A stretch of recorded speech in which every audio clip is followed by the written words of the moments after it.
बिस्मिल्लाहिर्रहमानिर्रहीम। अस्सलाम वालेकुम। Welcome to my channel cook with Faiza Farheen. जी हाँ, ये वही ईद वाली कचौरी है जो ख़ास ईद के मौके पर हर घर की जान होती है, जो हम हलवाइयों की दुकान से जाके लेते हैं। कैसे बनती है आइए शुरू करते हैं। ये मैंने 4 कप मैदा लिया है, 1 टेबल स्पून नमक, 1 टीस्पून अजवाइन, 2 टीस्पून बेकिंग पाउडर। अच्छी तरह से मिक्स करेंगे सारे ड्राई इंग्रेडिएंट्स। ऑयल लिया है मैंने 1 कप। अच्छी तरह से ऑयल मिक्स कर लेंगे।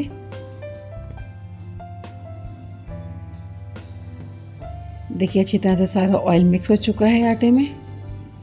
हस्बे ज़रूरत पानी डाल लेंगे। इस आटे को गूंदना नहीं है, इसको सिर्फ बाइंड करना है। इसे हम गूंदेंगे नहीं, इसे सिर्फ हमें बाइंड करना है। थोड़ा थोड़ा पानी लेंगे और इसको बाइंड करते चले जाएंगे। बहुत ज़्यादा पतला आटा इसका नहीं बनेगा, बहुत ज़्यादा सख्त डो भी नहीं होगा, बहुत ज़्यादा पतला डो भी नहीं बनेगा। देखिए पानी उतना ही लेंगे जितने में ये सारा डो बाइंड हो जाए।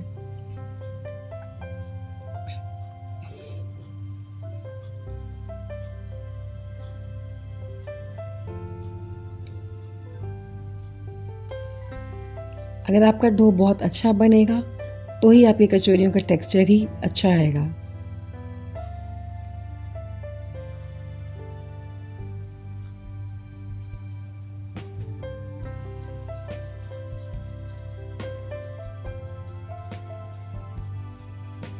ये देखिए सारा आटा अच्छी तरह से बाइंड हो चुका है।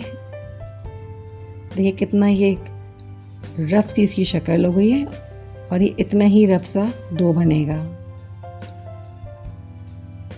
अच्छी तरह से इसको मिक्स कर लेंगे, अच्छी तरह से इसको दबा लेंगे और प्लास्टिक रैप में इसे रैप कर लेंगे।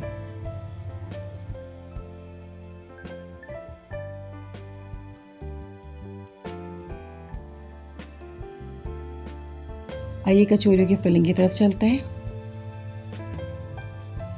3 टेबल स्पून मैंने ऑयल लिया है इसमें। फ्लेम आपकी बिल्कुल लो होनी चाहिए। 1/2 टेबल स्पून ज़ीरा जाएगा, 1 टेबल स्पून धनिया जाएगा,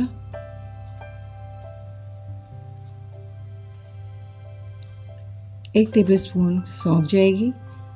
इसे 3 से 4 मिनट इसको अच्छी तरह से रोस्ट करना है। फ्लेम आपकी बिल्कुल लो होनी चाहिए वरना ये मसाला जल जाएगा। देखिए 3 मिनट हो चुके हैं। 1/2 टीस्पून अजवाइन जाएगी इसमें,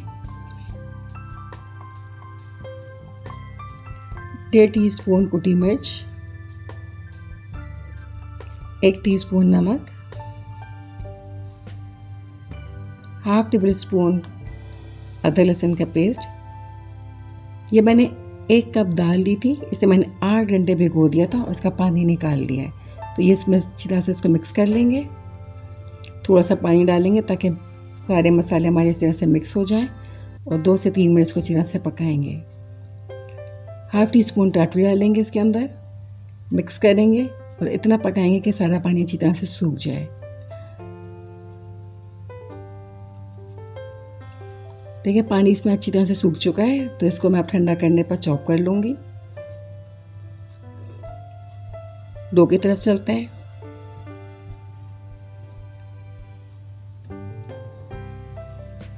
डो को मैं हाथ की मदद से काउंटर पर अच्छी तरह से फैलाऊंगी। देखिए कितना इसमें रफ सा टेक्सचर आ रहा है, तो यही चाहिए हमें। हथेली की मदद से इसको फैलाना है। स्मूथ टेक्सचर नहीं चाहिए, बेलन यूज़ नहीं करेंगे और इसको लेयर्स देते जाएंगे। मैंने 1 लेयर दे दी है और अच्छी तरह से इसको फैला लिया है।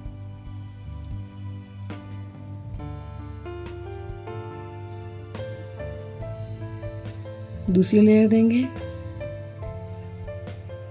और फिर फैलाएंगे इसको।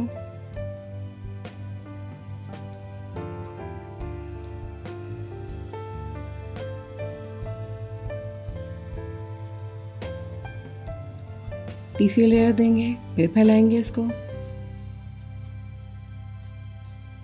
क्योंकि कचौरी में बहुत सारी लेयर्स होती हैं तो हम इसको इसी तरह से लेयर्स देते जाएंगे।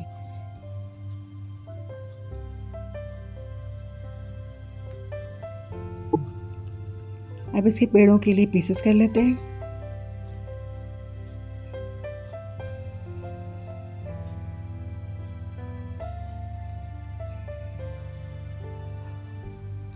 ये देखिए दाल मैंने इसको चॉप किया था और देखिए इस तरह से ये दरदरी सी हो गई है। ये देखिए बिल्कुल ड्राई है और ज़रा सा भी इसमें पानी नहीं होना चाहिए। देखिए बिल्कुल सूखी दाल है।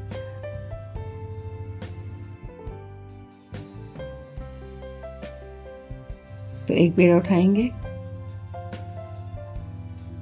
देखिए इसमें कितनी लेयर्स आ रही हैं।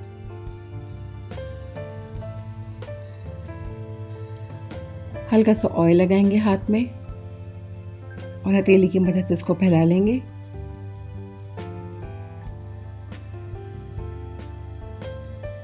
दाल की स्टफिंग लेंगे, दाल उतनी ही भरेंगे, न ज़्यादा न कम।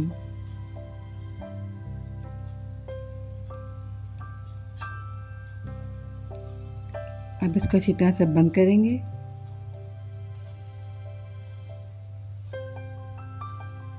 ये देखिए इस तरह से बिल्कुल इसको बंद करना है। एक बिल्कुल पोटली की शक्ल इसको दे देनी है।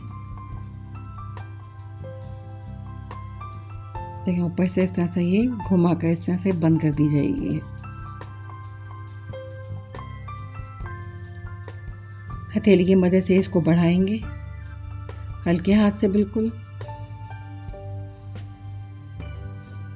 देखिए इतनी ही थिक होनी चाहिए।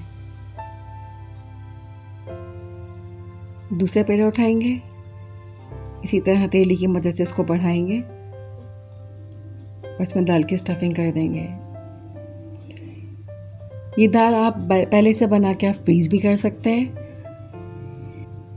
या आराम से आपकी 2 से 3 हफ्ते दाल चल जाएगी फ्रीज़र में।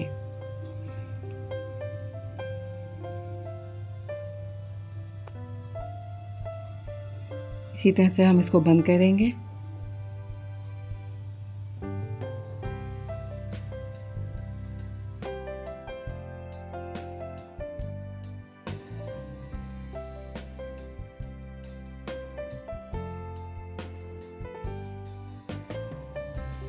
और हथेली की मदद से इसको बढ़ा लेंगे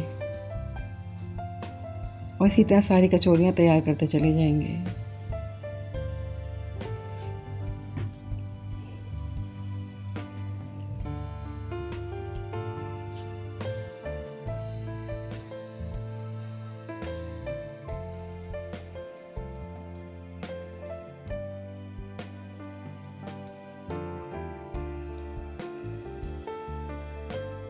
एक पैन लेंगे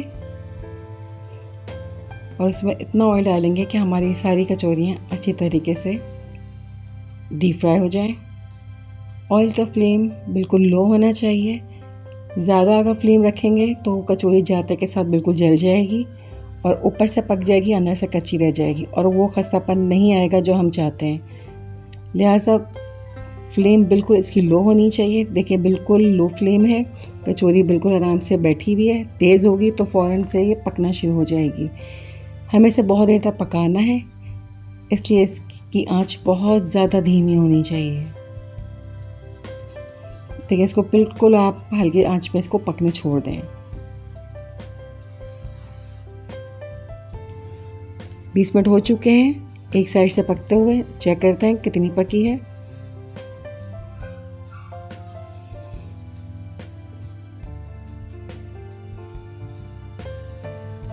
देखिए साइड बिल्कुल पक चुकी है।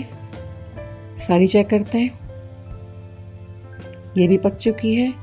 इसी तरह से सारी साइड्स चेंज करते जाएंगे और 20 मिनट ही इसको दूसरी साइड से पकने देंगे। आपको बिल्कुल जल्दी नहीं करनी है, इसको आराम से पकने छोड़ दें। देखिए मज़ीद 20 मिनट हो चुके हैं, यानी हमारी कचौरियाँ 40 मिनट पकी हैं बिल्कुल धीमी आंच पे। ये देखें ये सब पक चुकी है।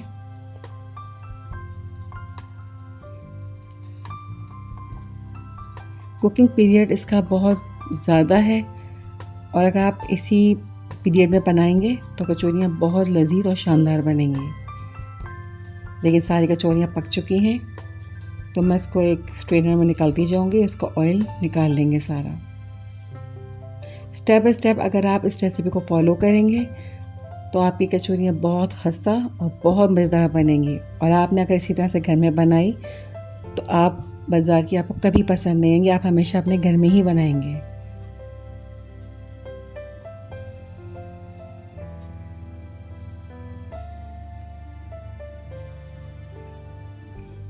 आप चाहें तो असली घी भी ले सकते हैं, असली घी में भी फ्राई कर सकते हैं। बहुत सारे लोग असली घी में पसंद करते हैं, तो आप चाहें तो असली घी भी ले सकते हैं। तैयार है हमारी खस्ता मज़ेदार सी कचौरियाँ, बहुत बेहतरीन और बहुत शानदार बनी है।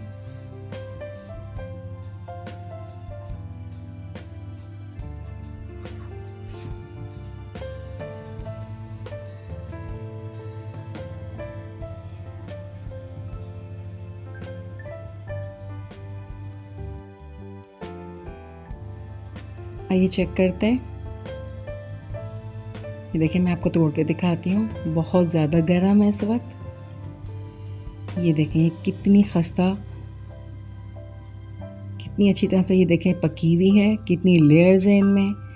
ये देखें कितनी इसमें लेयर्स आ रही हैं और अच्छी तरह से पकी हुई हैं। ये देखें कितनी लेयर्स हैं इसके अंदर। ज़रूर ट्राई कीजिए। अगर आपको मेरी रेसिपी पसंद आई है तो प्लीज़ इसे लाइक कीजिए, शेयर कीजिए और मेरे चैनल को सब्सक्राइब कीजिए। Thanks for watching. अल्लाह हाफ़िज़।